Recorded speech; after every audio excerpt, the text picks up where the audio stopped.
Okay, so on the main show, we talked about The Mandalorian and receiving 15 Emmy nominations. This is the way. This is the way. This is the way.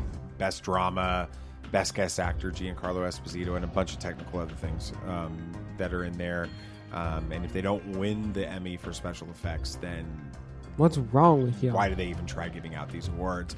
But no, seriously, I mean, it's going to change the way films and TVs are made. TV like most Star Wars. Yeah, exactly. But I want to know from you, what do you think, Sam? Why do you think The Mandalorian is receiving both popular and critical praise? It's coming from both fans and critics.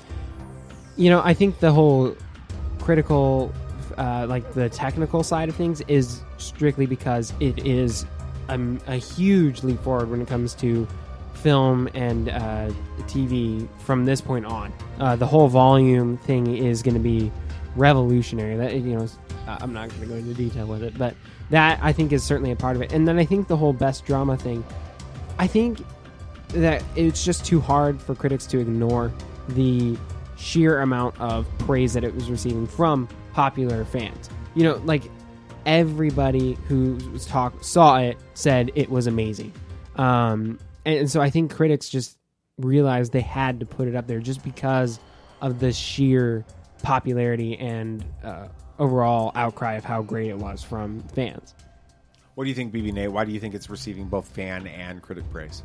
I just think that it was a revolutionary show in its effects, and its story was fantastic, and the multiple directors on episodes was a different taste, and it was good for the whole family.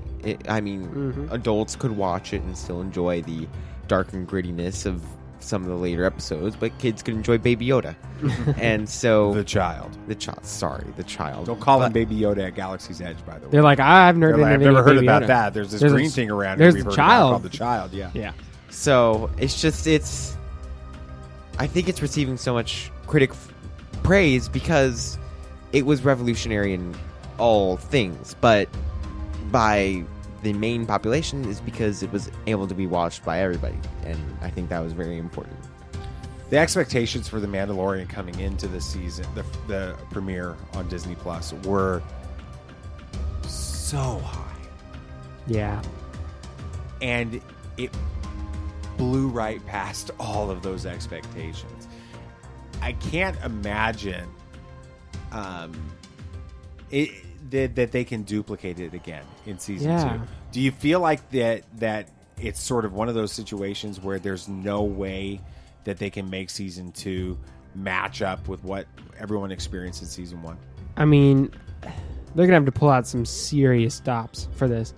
Bringing in Ahsoka, we think, is gonna be huge to start, but I don't know if that's gonna be enough to propel it to where season 1 got. Because, as soon as season 1 or episode 1 dropped and you saw Baby Yoda, I mean, it was all, you couldn't beat that at that point. It had already set the show at such a high standard.